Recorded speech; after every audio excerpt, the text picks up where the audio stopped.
A very warm welcome and good morning and welcome to this week's weekly review. Joining me to review the week in education, we have our TTR stalwarts, Lucy Newberger, Leanne Lax and Ben Thomas.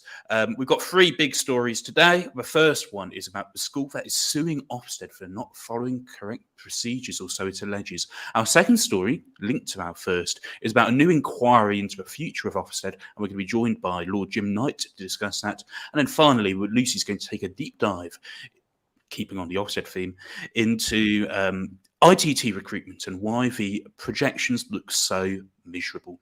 But to start off, a school says it will challenge Ofsted in court for not following correct procedures after an inspection left its head teacher feeling suicidal.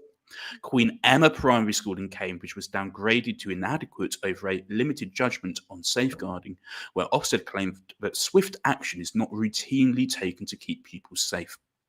The school's head teacher, Sarah Jarman, said that the inspection had felt like a wrecking ball had come through our school. Queen Emma was unsuccessful in challenging Ofsted's grade before the report was published. Now, joining us to discuss this is the Chair of Governors of Queen Emma Primary School, Dr. Sean Lang. He's also a history lecturer and academic at Anglia Ruskin University. Good morning, Sean. How are you? Good morning. Very well, thank you. So, why are you taking Ofsted to court? We're taking Ofsted to court for the very reason you've said, that we do not think that they follow correct procedure, that in fact they broke the law in a number of ways. The Queen Emma, you just need to be aware, is in a federation. In other words, it's a state school, but it's in a federation with a neighbouring school called Queen Edith. That's relevant. I'll come to that in a moment. But essentially, the inspectors started off by, for example, telling governors that they should be looking at individual pupils' records, which is a breach of GDPR procedures. The lead inspector then said that in fact we should ignore GDPR procedures.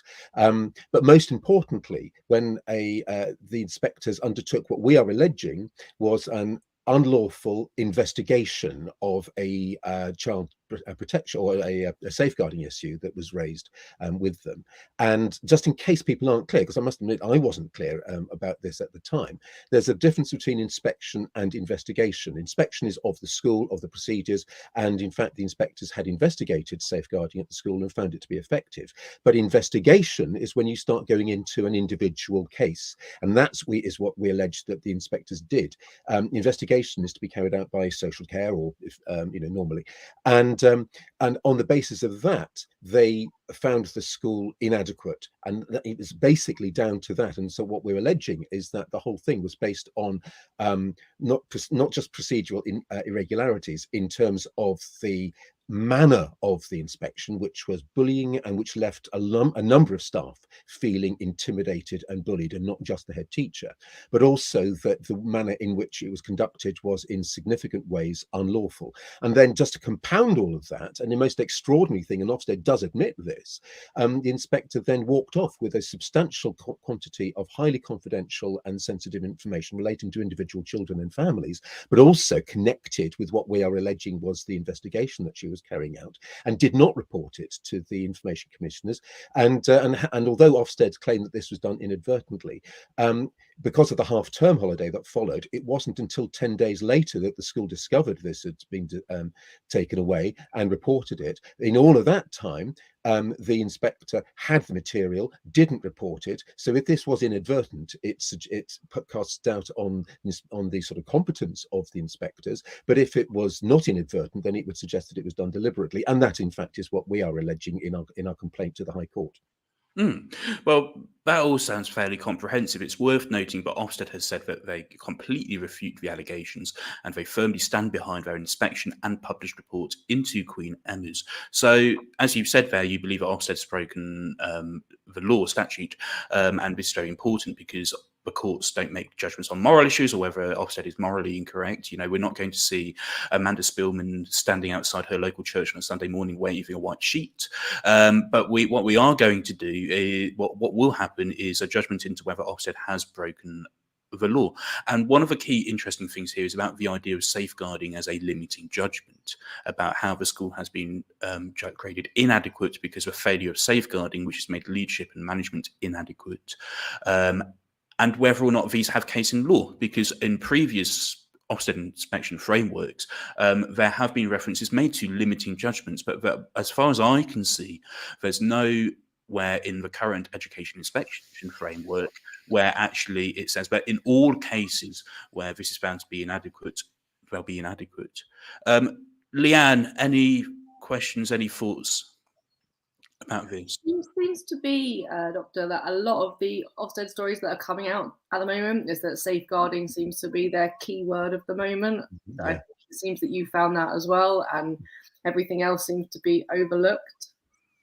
Yes, it's a sort of I mean, for people who haven't gone through it, it might not be clear, but essentially, if you find anything, however, small or easy to put right, but that's the safeguarding limiting judgment, and that therefore determines the judgment on the school as a whole. That, of course, was the case at Reading, where at Caversham, where I think absolutely every category, if I remember rightly, was good, except for that one, and therefore the whole school. And we had something very similar at Queen Emma. And I should make it clear that, I mean, because there's an extra element to this, which is that if you get an inadequate grading, you immediately get an academy order. Now, I know that there are different views on academies. Some people are very strongly in favour, some people are very strongly against, and I'm not taking a position there. We're not against, in principle, the idea of looking at academy status, but what this would do is, force the school into an academy on the basis of what we're contending was an unlawful judgment by the inspector. But also, as I mentioned, that we're in a federation with Queen Edith, this would destroy the federation that we've spent 10 years building up between the two schools. And it would have an immediate impact upon not just Queen Emma's school, but also on Queen Edith's school, which wasn't inspected. And we think, as a rough estimate, we've just done a few initial sums. This would have redundancies for staff, and we think it would cost something in the region of £90,000 to £100,000 in terms of staff losses, on the basis essentially of this one inspector coming in, and as we say, as we're alleging, breaking the rules and indeed breaking the law, and coming down with this limiting judgment. And limiting judgment is a very good description of it. It has a devastating impact on the school, but of course what it also had was this appallingly devastating impact on the head teacher herself. And I should stress, in case anyone's sort of wondering, are we in some way sort of getting in on the story that's come out of the tragedy at Caversham, the head wrote her impact statement in November of last year. We were inspected in October, and I was taken aback by this. I'm an old Samaritan. I used to be on the phones listening to people who are suicidal. So this isn't something which is entirely new to me, but and you always take these things very seriously, and of course Caversham showed why.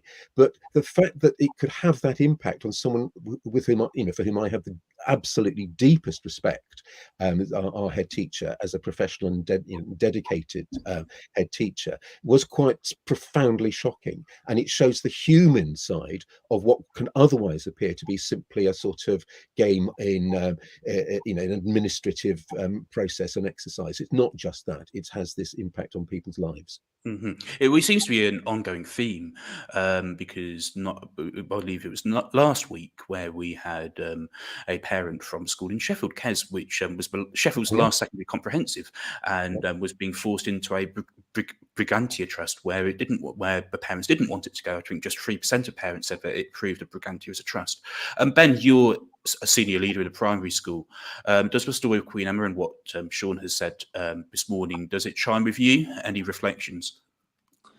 Yeah, I mean, I've been at a school kind of heading into leadership that was judged to be inadequate for safeguarding, and it was a horrible process, to be honest. And you'll know Dr. Lang because you've been part of these articles, but this was from the BBC version of what's going on, and I just want to read the quote to everyone so they're aware that it resonated with me. But this is obviously from Miss Jarman, and it says, if somebody comes into your school and without foundation says there are widespread safeguarding issues in your school, all the hard work you have strived for pales into significance.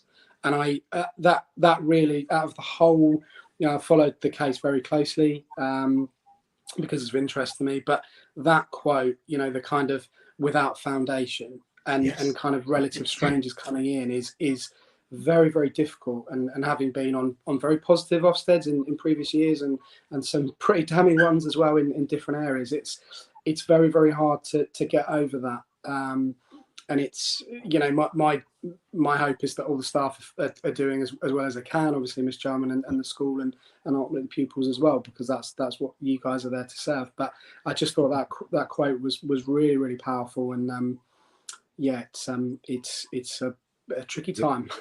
It Yeah, is. contending. And the without foundation is right, because this I mustn't go into all the details. Obviously, it's confidential and involves a particular parents and children, what have you. But all I can say is that there was an issue which had already been investigated by Cambridge Social Care and they had seen no need to take any action. And the issue that was raised during the inspection, on which this judgment was based, was also looked into by Social Care. And I think the BBC report says, again, they said there was no need for further action. And this is why we're saying that it's not actually that a safeguarding issue was highlighted, because there was no issue. It was without foundation. So it's not even as if they sort of found something, however minor, and based it on that. They didn't find anything. Now, Ofsted will claim that it has an evidence base, and I'm sure that we'll see where the extent of the evidence base should this go further in the courts. But it is 12 minutes past 10 now, and I'm afraid, Sean, we've run out of time with you. But thank you very much for coming on. It's been really fascinating to hear what has been happening. And of course, our thoughts are with all of the members of staff at the school, who I'm sure will be having a very difficult time, as Ben said as well. So thank you very much for your time, Sean. Thank you very much. Now, this show is brought to you in partnership with John Catt Educational, a leading publisher of books, directories, educational guides and magazines, specifically aimed at forward-thinking schools in the UK and beyond. Have you checked out their latest releases? Don't miss out. Visit johncattbookshop.com to explore their full range of titles and advance your own professional development today. So we've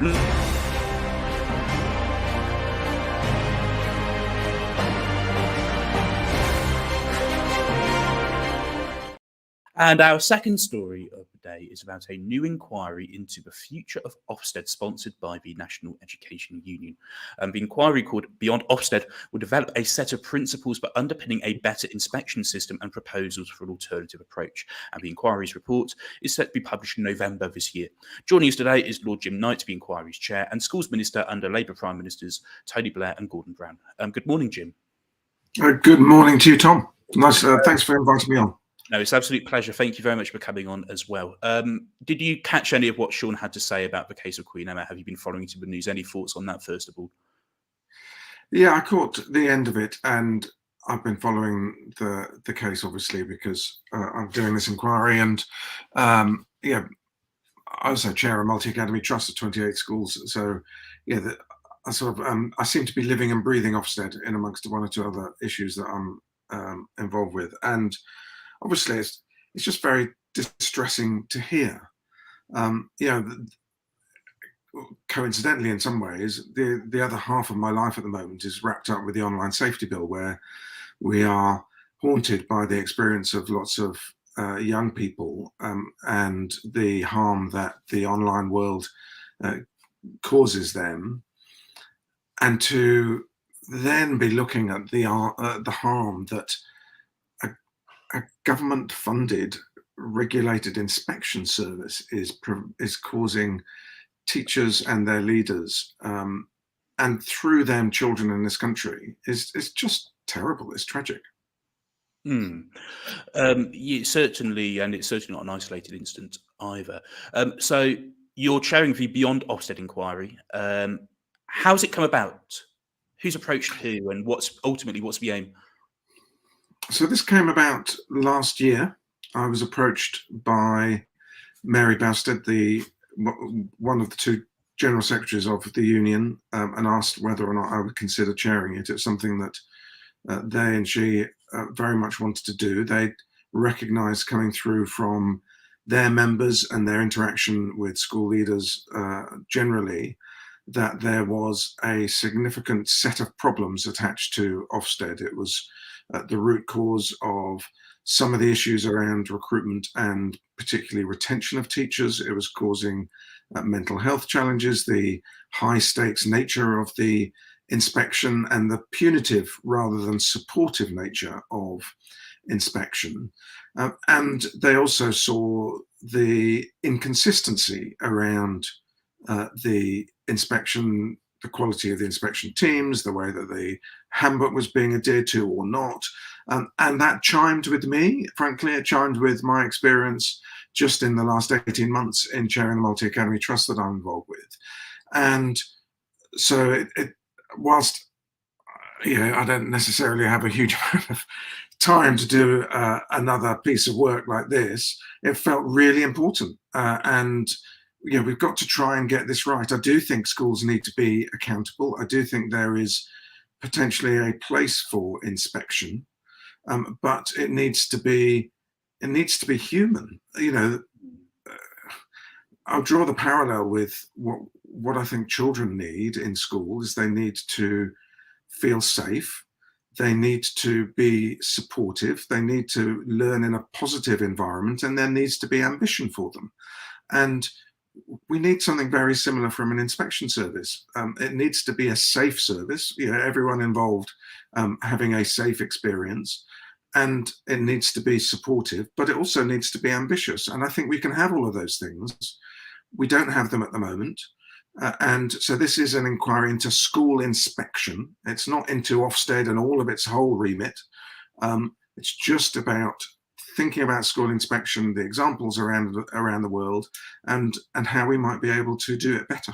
So it's clear then, because the inquiry is called Beyond Ofsted, that the inquiry, before it's really consulted anybody, considers replacing Ofsted, given that, and given that the panel contains many vocal critics of Ofsted. We know that Ofsted's broken. So what is the point of an inquiry into something we know is already broken and where we kind of know what the answer is, and it's a foregone conclusion, isn't it? Well, Tom, fair enough. It doesn't take long to analyse the problems. We've all been doing it. What is harder is to work out how you replace it. So beyond is the key word. What happens if we don't have Ofsted in its current form? What should that look like? What's appropriate in terms of how inspection should be designed and carried out? What should the relationship be between inspection and accountability? We've got this bizarre system at the moment that schools are held accountable for tests, which Ofqual themselves have said are kind of accurate, give or take a grade, and we're held accountable in schools by Ofsted judgments, which we know are hugely variable according to the quality of the inspection team that comes to see you and how well they adhere to the handbook. And that's before you then think about whether or not the purpose of schooling is properly reflected in that accountability system. So there's lots to think about, and there's a lot to work on in terms of some recommendations as to what should replace it, rather than just asking the question, is Ofsted fit for purpose? Mm-hmm. Thank you for that. Leanne, I know you had a couple of questions for Jim as well, particularly from your background and your specialisms as well. You are currently on mute. Hi, Lord Knight. So at the moment, I'm primary and I'm in EYFS at the moment. And from the report and the inquiry to begin with, the feeling in early years is that inspectors are sent into early years with no experience of early years, don't have a vision for what it should look like. And then to read into the inquiry, it seems that there's enough importance given by Ofsted to give early years their very own one-word grade, the only year group in primary to get its own one-word grade, but not enough importance for it to be part of the inquiry. Mm-hmm. Well, I think since we launched it on Tuesday, we've reflected that we need on the advisory board of people that we've got helping us better representation in terms of special schooling, and I think better representation in terms of the foundation stage. But what we can't do is open out the remit beyond school inspection. So we can't move it into nursery schooling. We can't move it into FE at the other end. We can't move it into prisons. There's an appetite for everyone who's inspected by Ofsted to have a look at it and look at it again. But and I would really welcome other people looking at those things in terms of the inspection service, but we can't do everything. We only have a certain amount of resource and a certain amount of time, and so we have to be pretty disciplined about that. I think, Tom, if you don't mind, sorry, I understand nursery-wise, you don't always have nurseries attached to schools, but I know personally, sometimes it feels that early years reception-wise is a separate entity to the rest of primary school, and it just couldn't be further from the truth. So I think, as I said before, that the feeling is that it's been left out on its own by itself, when some of the reports from Ofsted inspectors going into early years are just shocking and kind of unbelievable, the comments that have come out from inspectors. Well, Leanne, I think that's really valuable, and I'm keen that we address that in terms of who we've got to reflect on our work on the advisory board, and I'm really keen to hear from the voices such as yours in terms of the evidence and the input that we're asking for at the moment. But the inquiry survey is closed off to early years practitioners. Well, it depends whether or not they work in primary school. If they work in primary school, then then the survey works, as far as I understand it. If that's not the case, then I'll ask the NEU to have a look at it. Thank you. And Kevin Courtney from the NEU, the other Joint General Secretary, has also said earlier this week that the issue around SEND schools and SEND representation is being addressed. So clearly that's going to be one going forward. The report's going to be published in November, or at least that's the aim. What do you hope happens next? Because the chances are we're still going to have the same government in charge now, your Labour peer, but there's always an apolitical thing when it comes to influencing government on these sorts of things. But so, are you going to wait for a new change in government, or are you hoping that things sort of start once the report is published? Look, I think there is a growing cross-party sense, not shared by the ministerial team, but there is a growing cross-party sense that there's quite a lot that needs to change in education. You know, we saw the Times Education Commission report last year. We saw Tony Blair Institute for Global Change, the Institute for Government Headmasters Conference, even the Institute for Fiscal Studies. They've all produced highly critical reports of the way our school system generally is being run. So there, and indeed the House of Lords has formed a select committee specifically to look at 11 to 16 education on the back of all of those reports, to try and advise policy around how that change might occur. And I serve on that select committee chaired by Joe Johnson. And Ofsted is clearly a part of that. So I think there is an environment to receive a report like this that's richer than we've seen for a very long time. We will ensure that we are pretty close to knowing exactly what our recommendations will be for the political conferences, and try and make sure that we have proper debate at those conferences around Ofsted and inspection, so that we can start to influence the manifesto processes for the general election next year. If it needs a change of government, so be it.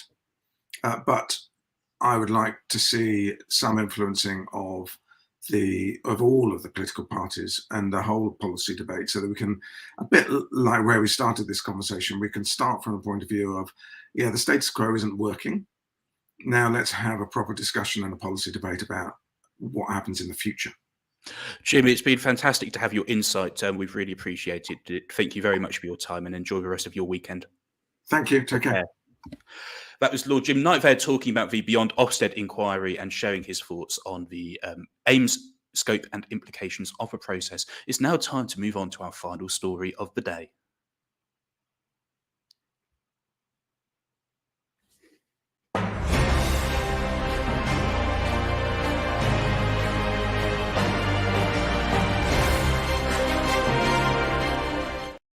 And we are going to move on to somebody who's been very quiet this morning, been sitting there on mute for the last 25 minutes. Lucy is going to lead this next section, and she's going to be talking all about the crisis in ITT recruitment. We've got a lovely graph here that hopefully all of our viewers can see. Lucy, take it away. So thank you for that, Tom. So I was just trying to compose myself as you were giving a lovely thumbs up there. So most of you, or all of you, will be aware that the annual teacher labour report came out from the National Foundation for Education Research.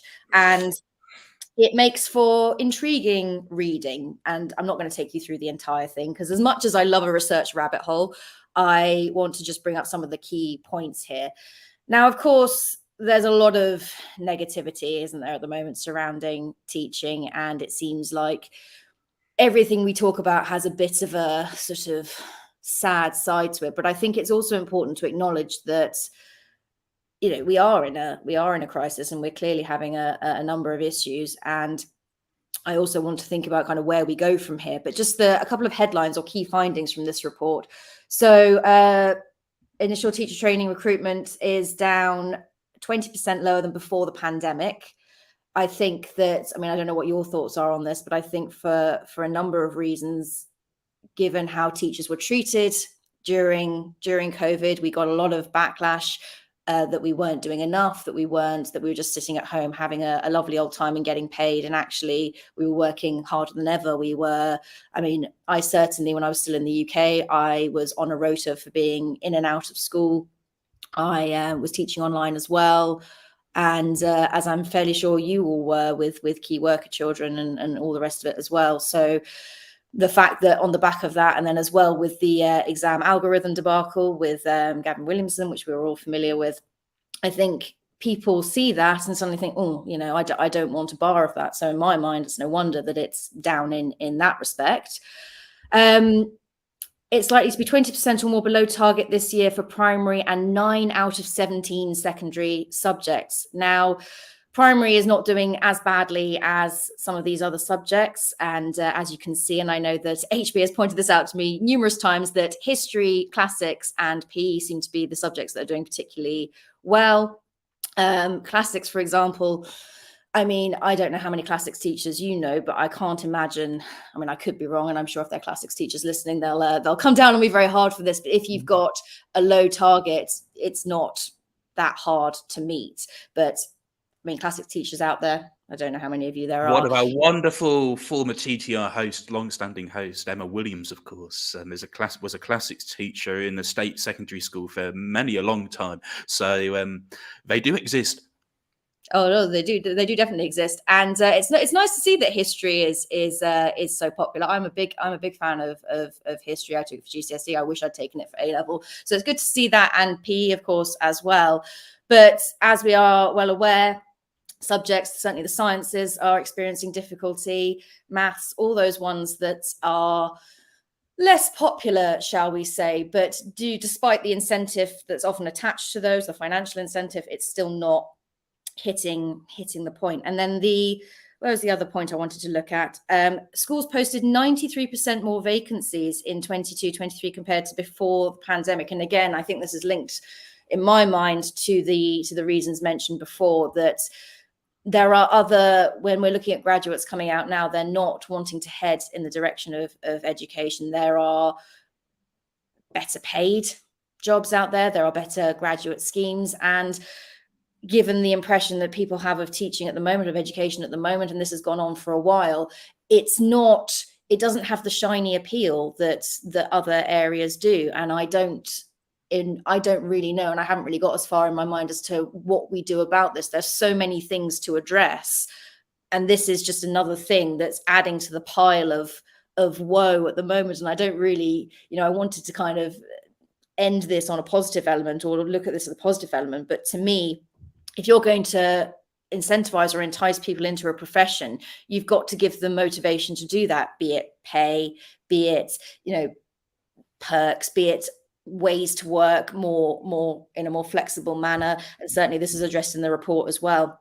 The fact that that's just not on offer for the vast majority of teachers, or not a feasible thing to be able to do. And that's a turn off for a lot of people who now want to be able to have that more flexible working approach. So there's a lot in here, and I would encourage people to read it. It's not, well, it is quite a sort of a long read, but what's good are the visuals and are those graphs. And as the graph you can see is very, very telling that, we have a long way to go. And I don't really know where to start, but I hope that we can encourage people to teach training, that we can push it forward. But yes, I want to say to people that this is a wonderful profession. I think we are all testament to that.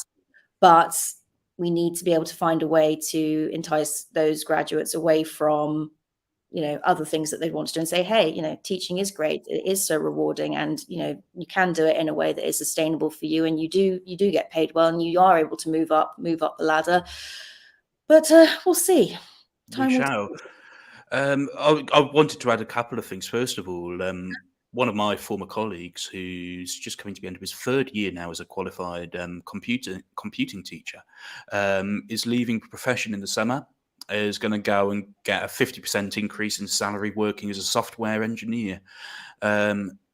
So when we look at the drop in physics and DT and computing, it's because we've got all of these extra jobs in industry. Secondly, when you look at jobs, I've just gone on to a website, which I won't name, which posts lots of teaching jobs online.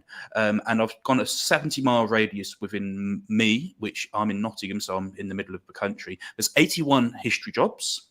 Wow. There's 133 geography jobs. And there's 575 science jobs. I mean, that is, I don't even know what to say to that. I mean, and Maths is 443. Yikes. I mean, and this is the fact that those are still up at this time of year, because normally I sort of see the big recruitment drives kind of happening sort of post Christmas. That's kind of when people are thinking, okay, you know, do I want to move on? Do I not? And the fact that the number of posts at this time of year are still up, and there's a good chance that, well, as we can see, there's a very strong chance that a large part of those will not be filled by September.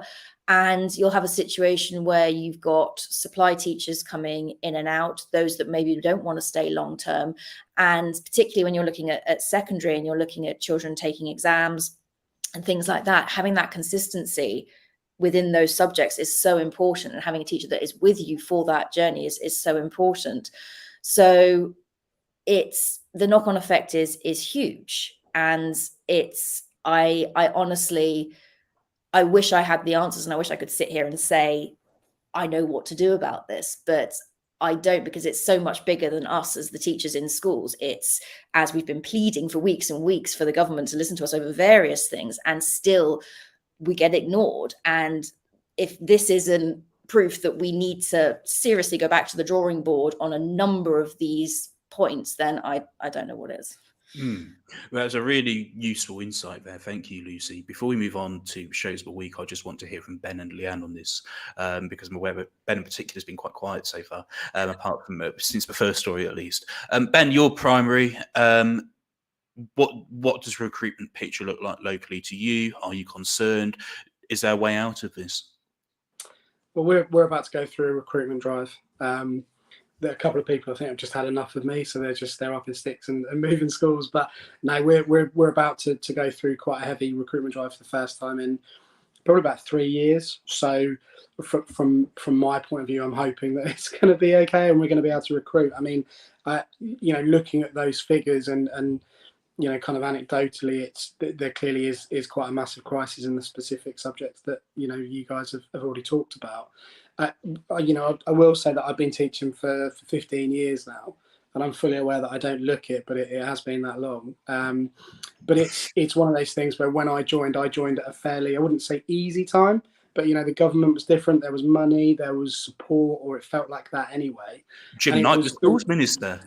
Well, yeah, exactly, yeah. And it felt like a great time, you know, and because of that, you know, I very quickly fell in love with the profession, and that's all I want to do. And it would have to be absolutely horrendous for me to go, I'm not doing it anymore. You know, that's obviously my personal opinion. But, you know, I was thinking about it the other day. If you join the profession, whether you're secondary or primary or early years or whatever it is, in 2019, you haven't even done 5 years, and you've seen probably the worst it's been for, you know, 20, 25, 30, I don't know, maybe even ever in the profession. So there has to be, you know, money is a big part of that. But actually, you know, we talk, you know, on our shows that we do about culture in schools, about getting that right, and, you know, talking about what you know, Lord Knight just said about feeling safe in school and respected and cared for. Teachers don't feel that coming into the profession, and that's through no fault of schools. That's through the culture, that's through the lack of respect, that's through the lack of autonomy that teachers and schools are given.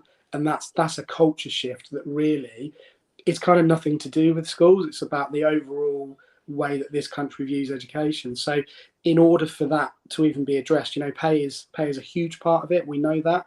And it's not as attractive as you mentioned, Tom, of other professions that people could go, like your colleague that you mentioned. But actually, until whichever government is in power start respecting and showing care, not just for teachers, but for the whole public sector as a whole, things won't change. And people look at it and go, that's not an attractive job. I can't do it for 5, 10, 15, 20 years and kind of move into retirement from that. So it's very, very difficult. On paper, it's easy to solve, but actually it's got to be a complete mind shift from everybody involved at the top levels. And being negative for a moment, I don't see that happening anytime soon. And it's up to people like us to keep banging the drum and going, it's brilliant, and supporting those people that come in, really. Yeah. Very quick follow.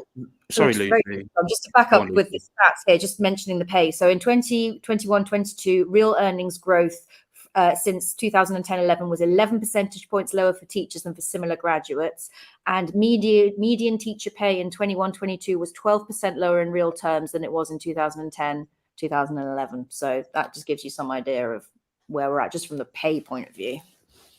Ben, very quick follow-up, 30-second answer if possible. You mentioned about going on a recruitment drive. Do you think that schools which put out multiple vacancies out at once, somebody looking for a job looks at that and goes, they've got high staff turnover, I don't really want to work there. Just wanted to know your thoughts on that. Well, high staff turnover is a big thing. People always be questioned as to why people are leaving. In our case, they're kind of progressing, which is great. We've done our job. In fact, they're moving forward promotion. But I think realistically, the biggest thing is to get a feel for the school and kind of forget what's gone before. But yeah, anyone that sees a school with high staff turnover, the alarm bell should be ringing for sure. Thank you. And Leanne, finally over to you. You look at these figures, you go, oh my word, what on earth is going to happen? My worry, I'm not sure if this is one that you share, is looking at next year when we're looking at, vacancies are still going to be high. And this is what we're recruiting from in terms of ECTs. There's not enough people there. We're going to have so many vacancies, so much supply. It's all going to go down the drain. Are there any solutions? I think, like Lucy said, it's just not enticing enough as a profession. And I said it before, we don't have good PR as a profession. I look at the things that enticed me into it, and really I just want to have fun with the kids during the day, but all the external pressures take the fun out of it. And if the fun is not there to interact with children, then why would people want to do the job? I also think that it's not looked at as a profession. If you were to put English professions into a big umbrella, you'd have law and medicine and dentistry or veterinary science, all those professions, and teaching just doesn't seem to match up to them, even though it is labelled as a profession. Yeah, I think we need to hire a better PR firm. I mean, we can continue this conversation all day, but some of us have places to be. But no, Lucy, thank you very much for your insight into that. Absolutely fantastic. And thank you, Ben and Leanne, for your thoughts as well. It's time now to move on to our shows of the week.